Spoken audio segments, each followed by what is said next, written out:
Baik, assalamualaikum warahmatullahi wabarakatuh. Sebelumnya perkenalkan, nama saya Ilham Azalul Azal dari Prodi Rekayasa Konstruksi Perkapalan dengan NIM 44123111049 kelas 5B pagi. Nah, di sini saya akan membuat tutorial sekaligus menjelaskan bagaimana mengerjakan soal 1 UTS ilmu kekuatan bahan. Nah, untuk soal nomor 1 yaitu sebuah flat bar pengikat atau T-bar pada jig pengelasan dok kapal menerima gaya tarik sebesar B sama dengan 20 ditambah 0,5 dikalikan D. D ini diganti dengan 2 digit NIM terakhir, dan untuk satuannya yaitu kilonewton. Material baja karbon sebesar elastis modulusnya itu 200 gigapascal. Untuk dimensi penampangnya itu lebar B sama dengan 60 mm. Untuk tebalnya 8 ditambah 0,1 dikalikan dengan D. D ini NIM tadi dengan satuan mm, dan panjang ukur sepanjang 500 mm.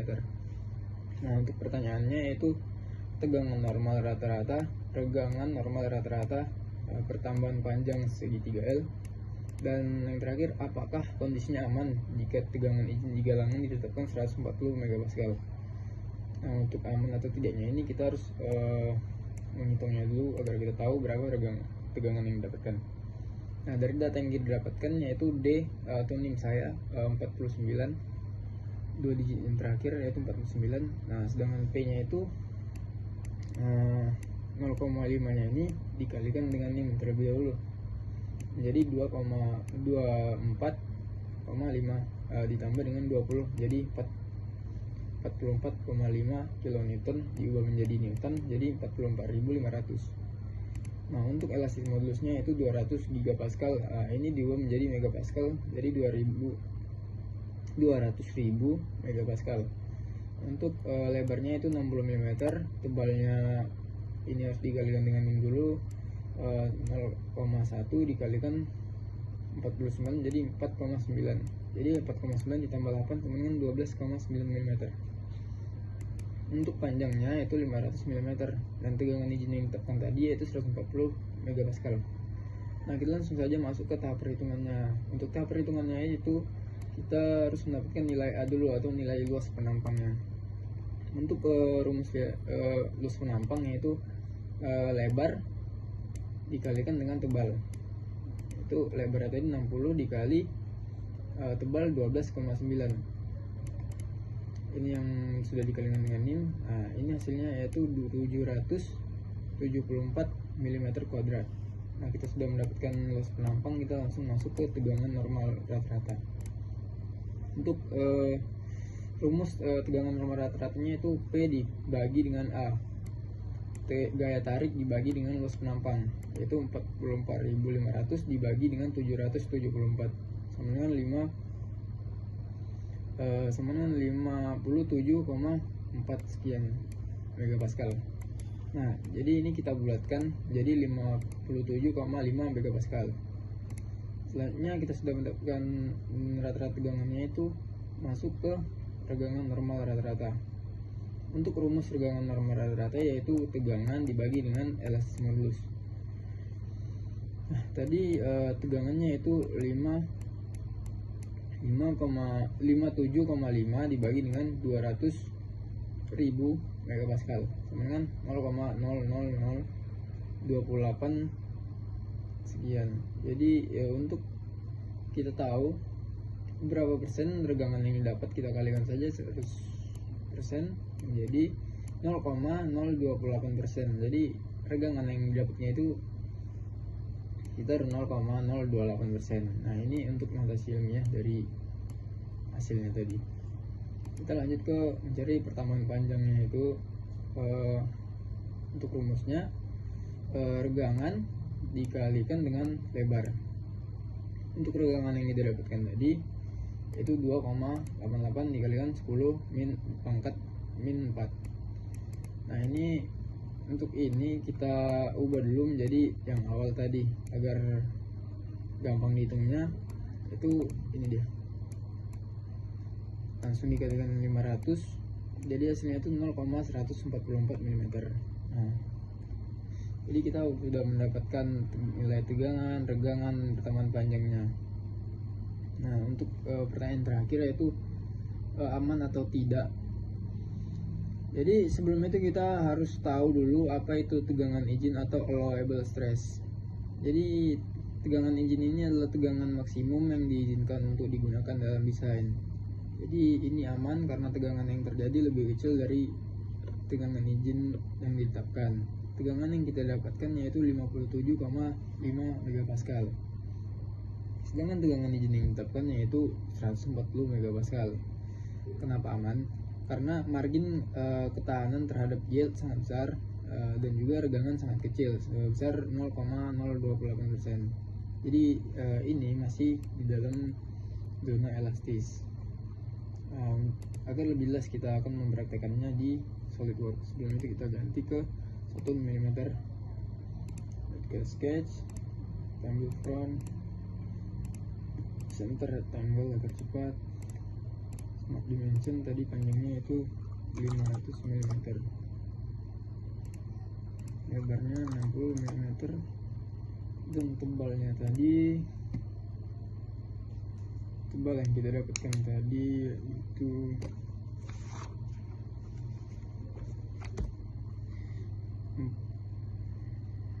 12,9 ya, 12,9. Baik, langsung saja kita masuk ke simulasi yang tadi statistik 1. Sebelum itu kita harus mengganti materialnya sesuai yang diminta di soal tadi. Saya sudah mengcustomnya, yaitu elastis modulusnya 200.000 MPa. Saya apply. Oke, langsung masuk ke feature, fix geometry, ambil bagian kiri material. Oke, lanjut ke external load, masuk ke force, ambil bagian kanan. Sebelum itu kita ganti dulu tekanannya itu, atau gaya tariknya itu tadi sebesar 500 Newton, 44.500 Newton. Baik, reverse direction biar arahnya berubah. Langsung selesai, langsung run di study. Nah, jadi kita sudah run studinya. Untuk kita tahu tegangan, nilai tegangannya itu dari sini, kita harus edit definition dulu. Nah, ini diganti karena tegangan kita ke arah X, jadi kita ganti ke semuanya ke normal stress yang X. Kita ganti ke megapascal agar mudah dibaca. Nah, untuk tahu berapa rata-rata tegangannya itu, kita gunakan prop sini, sini, sini.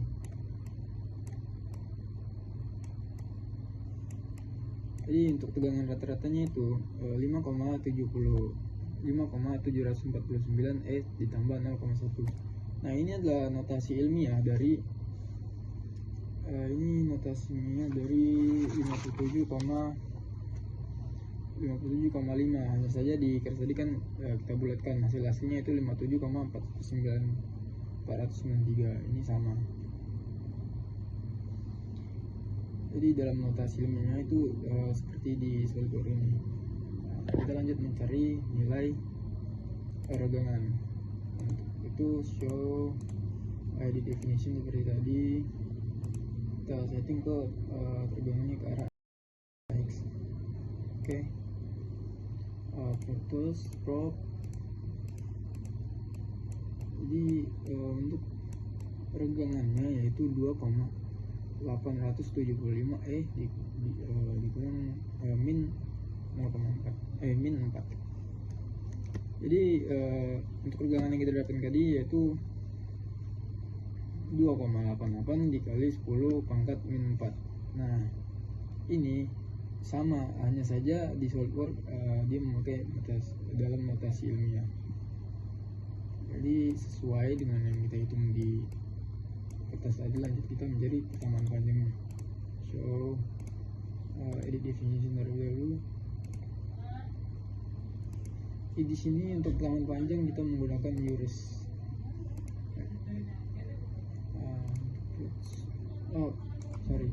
Untuk persamaan panjang ya, kita bisa langsung lihat di paling atas ini. Ini adalah persamaan panjang yang merah ini. nilainya itu di sini 0,143 ya, karena hanya saja yang di kertas tadi kita langsung membulatkannya jadi 0,144. Jadi ini sesuai dengan apa yang kita kerjakan di kertas tadi, sesuai juga dengan di SolidWorks. Nah, jadi untuk soal nomor 1 sudah sesuai dengan SolidWorks. Kita lanjut ke soal nomor 2. Nah, baik, kita lanjut ke soal nomor 2, yaitu jelaskan tentang kurva tegangan-tegangan dan aplikasinya di industri perkapalan. Nah, pertama kita akan membahas kurva tegangan dan tegangan. Ketika kita melakukan pengujian mekanik, maka pasti ada yang namanya kurva tegangan dan tegangan. Jadi ada 4 hal yang harus kita pahami terkait dengan kurva tegangan dan tegangan ini. Yang pertama yaitu ada yang namanya deformasi elastis. Deformasi elastis itu ini yang di garis biru ini. Ini area, ini namanya area elastis. Nah, ini adalah sebuah kondisi di mana material diberikan beban dan dia berubah bentuk, tetapi dia ketika beban itu hilang atau beban itu dilepaskan, dia kembali ke posisi semula. Contohnya seperti penggaris ini. Ketika penggaris ini diberikan beban dan dia bengkok, nah ini berubah bentuk. Tetapi ketika beban ini dilepas, dia kembali ke posisi semula. Ini yang dinamakan deformasi elastis. Nah, kemudian ada yang namanya titik luluh. Tetapi sebelum itu kita akan membahas deformasi plastis terlebih dahulu. Apa sih deformasi plastis ini? Deformasi plastis ini adalah itu perubahan secara tetap. Perubahannya ini tetap. Jadi ketika material diberikan beban dan dia berubah, tetapi dia tidak kembali ke posisi semula. Beda dengan yang tadi, kalau elastis itu dia masih bisa kembali ke posisi semula. Kalau udah di area plastis, dia tidak bisa kembali di posisi semulanya lagi. Nah, misal ada penggaris seperti tadi dibengkokin atau diberikan beban dan dia bebannya dilepas. Saat bebannya dilepas, dia tidak kembali ke posisi semula. Dia tetap di posisi yang dibengkokkan. Nah, contohnya nih, ini bengkok ini sendok bengkok ini karena sudah melalui perubahan tetap ya. Misalnya ini dia lurus masih bagus, tapi karena dia banyak perlakuan atau diberi beban berlebihan sehingga dia menjadi melalui perubahan tetap, perubahan permanen. Nah, itu yang dinamakan deformasi plastis. Nah, selanjutnya itu titik luluh. Di antara area elastis dan plastis ini ada yang namanya titik luluh atau yield strength. Yield strength ini sebenarnya bukan berupa titik, tetapi dia berupa area. Cuman karena areanya itu sangat kecil, sehingga banyak literatur yang menuliskan itu hanya berupa titik. Nah, tapi kalau Anda nanti melakukan uji mekanik seperti uji tarik, ini akan kelihatan nih dimana zona yang melengkung ke bawah, kemudian dia kembali naik ke atas. Nah, itu yang dinamakan yield strength. Yield strength ini titik luluh. Nah, setelah dia melewati titik yield strength ini, baru dia terjadi yang dinamakan perubahan secara plastis tadi. Nah, elastis ini perubahan secara elastis, dia melalui perubahan titik luluh. Setelah itu dia baru masuk ke perubahan elastis. Ini adalah perubahan yang tidak bisa kembali seperti semula, contoh seperti sendok tadi. Nah, yang terakhir yaitu fracture. Fracture ini adalah titik akhir. Ketika dia terjadi deformasi plastis tadi dan terus-menerus diberikan beban, sehingga di titik tertentu dia akan patah. itu sudah di batas materialnya berarti. Nah, itu yang dinamakan fracture. Nah, selanjutnya kita akan membahas aplikasinya di dunia industri perkapalan. Nah, ada beberapa aplikasinya di industri perkapalan. Yang pertama yaitu untuk pemilihan material kapal. Nah, kurva tegangan dan tegangan ini digunakan untuk memilih material yang tepat karena lambung kapal membutuhkan baja dan kekuatan lulu yang tinggi agar kekuatan dan keringanannya.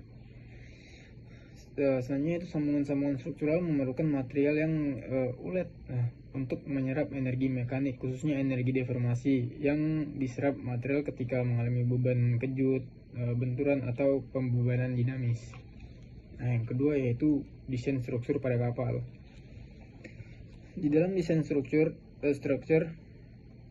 kurva ini membantu menentukan ketebalan plat lambung berdasarkan tegangan luluh material dan menganalisis respon kapal terhadap beban dinamis seperti gelombang, serta menetapkan faktor keamanan yang menjamin tegangan kerja tidak melebihi batas aman material. Yang ketiga yaitu untuk klasifikasi dan sertifikasi. Biro klasifikasi kapal seperti BKI dan ABS mewajibkan penggunaan kurva tegangan untuk sertifikasi material untuk memastikan setiap plat dan komponen memenuhi spesifikasi kekuatan luluh dan tarik sesuai dengan yang ditetapkan sebelum digunakan dalam konstruksi kapal. Yang keempat yaitu yang terakhir, analisis kegagalan struktur. Nah, kurva ini menjadi acuan untuk menyelidiki kegagalan struktural seperti retak lambung, deformasi permanen. Ini membantu mengidentifikasi apakah kegagalannya disebabkan kelebihan beban atau kelebihan material dan ataupun cacat fabrikasi. Sekian nomor 2, kita lanjut ke soal nomor 3. Baik, kita lanjut ke soal nomor 3 yaitu selfish pin single sear pada bracket hoist di bengkel fabrikasi menahan gaya vertikal sebesar P sama dengan 15 ditambah 0,4 dikali D kilonewton. Nah, diameter pinnya D sama dengan 12 ditambah 0,1 dikali D mm. Nah, asumsikan pin bekerja pada geser tunggal atau single sear.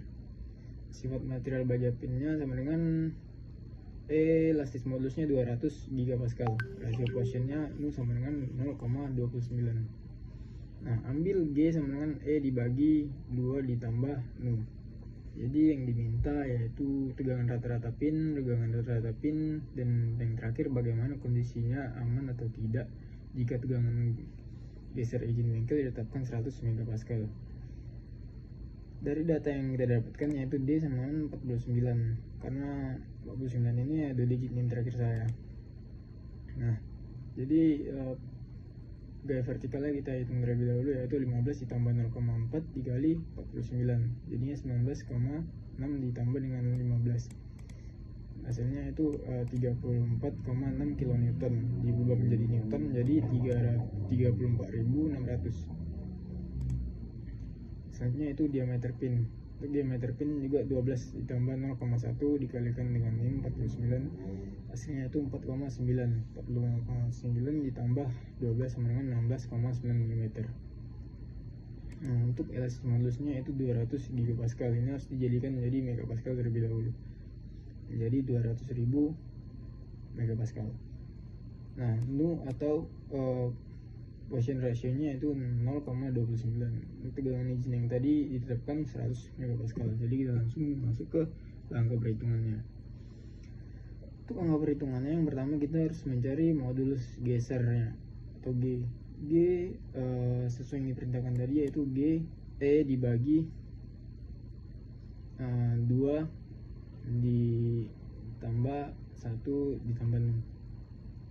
Jadi kenapa di sini ada 2? Karena ini deformasi geser yang melibatkan 2 arah, jadi kita harus menggunakan 2 di sini. Nah, jadi 1 ditambah rasio Poissonnya menjadi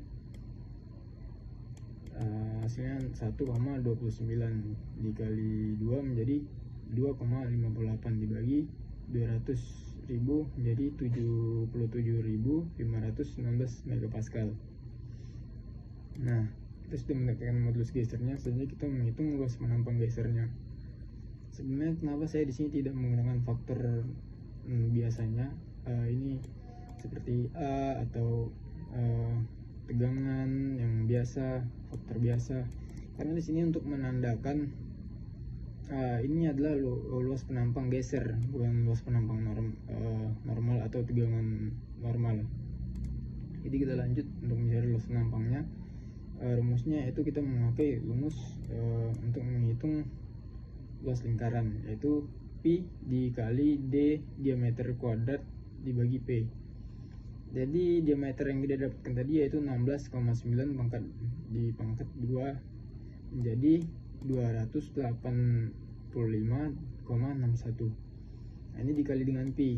Nilai Pi yaitu 3,14 dikali 285,61 sama dengan 897,24. Ini dibagi 4 menjadi 224,6 mm kuadrat.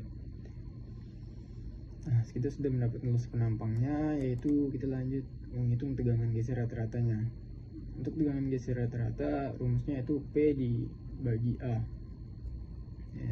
P yang kita dapatkan tadi yaitu 34.600 dibagi hasil dari luas penampang tadi yaitu 224,6, hasilnya itu 154 megapascal. Di sini kita sudah mendapatkan tegangan geser rata-ratanya. Kita lanjut menghitung tegangan geser rata-ratanya. Nah, di sini tegangan geser rata-rata atau gamma rumusnya yaitu tegangan geser dibagi modulus geser. Tegangan geser tadi 154 dibagi 77.519 sama dengan dibulatkan menjadi 1,99 dikali 10 pangkat min 3 radian atau tidak satuan. Nah, jadi kesimpulannya tegangan geser yang terjadi pada pin sebesar 154 megapascal. Nah, ini telah melebihi tegangan geser uji bengkel yang sudah ditetapkan yaitu sebesar 100 megapascal. Karena 154 lebih besar dari 100 megapascal, maka ini sudah melewati batas, maka ini kondisi pin tidak aman untuk digunakan. Baik, kita lanjut ke soal nomor 4. Nah, nomor 4 ini tentang industri fabrikasi yang sedang menguji material untuk mengetahui responnya terhadap gaya tarik aksial. Nah, materialnya itu ada dua, aluminium dan baja. Nah, untuk perbedaannya di sini, kenapa ada dua material? Karena kalau aluminium ini dia sudah menjalankan ujinya, sedangkan dia sudah mendapatkan gaya tarik, dia sudah mendapatkan pertamaan panjangnya, sedangkan baja ini belum mendapatkan pertamaan panjangnya. Dan bisa dibilang baja ini masih dalam deformasi elastis, dan aluminium ini sudah tidak dalam deformasi elastis lagi. Nah, kita masuk pertanyaannya yang pertama, yaitu tegangan dan regangan pada batang aluminium, dan yang B, pertambahan panjang pada batang untuk gaya yang sama. Jadi kedua material di sini menggunakan gaya yang sama. Nah, kita masuk ke langkah perhitungan yang pertama, tegangan regangan aluminium. Nah, untuk kita mengetahui tegangan dan regangannya ini, kita harus tahu luas penampangnya terlebih dahulu. Nah, di sini kita memakai rumus luas lingkaran karena bentuk materialnya itu batang berdiameter. Nah, rumusnya di sini yaitu Pi dikali diameter pangkat kuadrat dibagi 4. Nah, jadi di sini diameter yang sudah kita dapatkan yaitu 4 cm jadikan 40 mm. Di sini 40 mm pangkat 2 sama dengan 1600. Nah, 1600 dibagi 1600 dikali 3,14 atau nilai pi, itu sama dengan 5026. Nah, 5026 dibagi dengan 4 menjadi 1256. Jadi hasil luas penampangnya itu yaitu 1256 mm kuadrat. Kita sudah mendapatkan luas penampangnya. Kita masuk ke tegangan, perhitungan tegangan. Untuk rumus tegangan kita menggunakan gaya dibagi dengan luas penampang.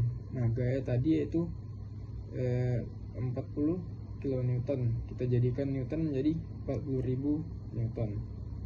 Jadi 40.000 Newton dibagi dengan 1256 sama dengan 31,83 megapascal. Nah, kita sudah mendapatkan tegangan, kita masuk ke regangan. Jadi untuk rumus regangan kita menggunakan delta L dibagi dengan L. Jadi delta L dari aluminium yaitu 2 mm dibagi dengan panjangnya itu 1,5 meter dijadikan ke milimeter menjadi 1500 mm. Jadi hasilnya yaitu 0,001333. Nah, ini kita notasikan jadi 1000,333 dikali 10 pangkat min 3. Nah, jadi kita sudah menekan regangan dan tegangannya dari aluminium. Kita lanjut ke perhitungan pertanyaan B, yaitu perpanjang batang baja untuk gaya 40 kN untuk gaya yang sama. Nah, di sini ada perbedaan untuk penggunaan rumus. Di sini kita menggunakan untuk rumus regangan, kita menggunakan tegangan dibagi dengan elastis modulusnya.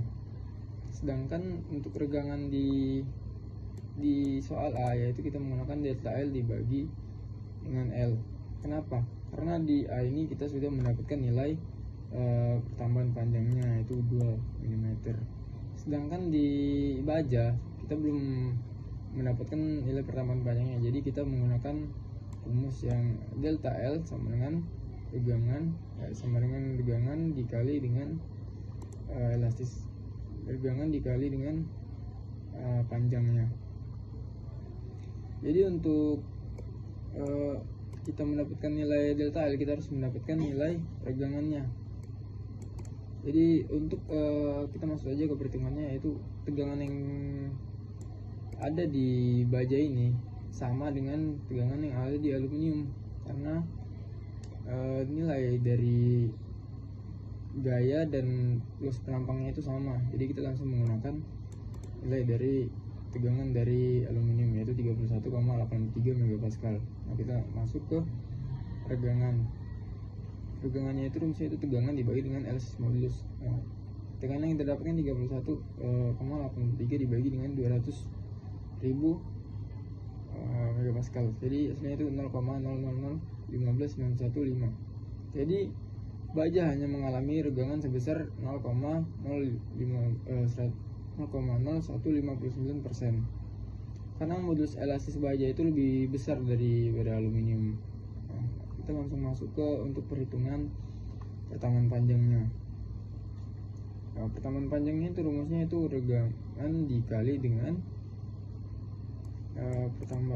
ini panjang mula-mula atau panjangnya. Jadi hasilnya itu 0,2387 mm atau 0,239 mm dibulatkan. Jadi kita sudah mendapatkan nilai pertamaan panjang dari baja. Nah, kita akan mempraktekannya di SolidWorks. Untuk sini kita ubah dulu, ini untuk satuannya mm, sketch. Kita menggunakan top plan.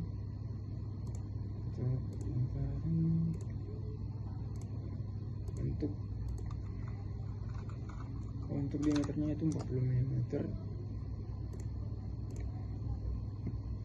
Untuk panjangnya itu 1500 mm. Oke, kita langsung masuk ke simulasi.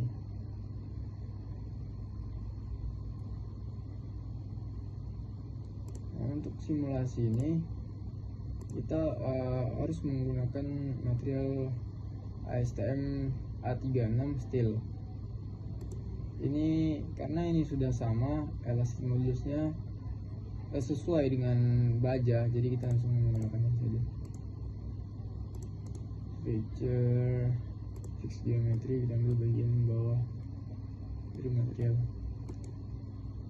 Oke, untuk external loads kita ambil force-nya di bagian atas.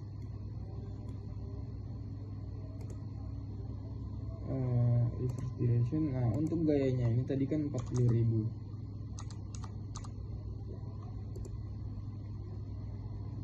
Sudah. Oke, langsung kita run study saja. Aduh. Nah, untuk kita mengetahuinya itu seperti tutorial soal nomor 1, yaitu ID definition terlebih dahulu. Karena kita gaya material kita gaya tariknya itu di sumbu Y, jadi kita menggunakan normal stress di megapascal. Jadi kita akan menggunakan prop untuk mengeceknya. Nah, ini sesuai untuk regangan yang sudah kita lihat tadi, yaitu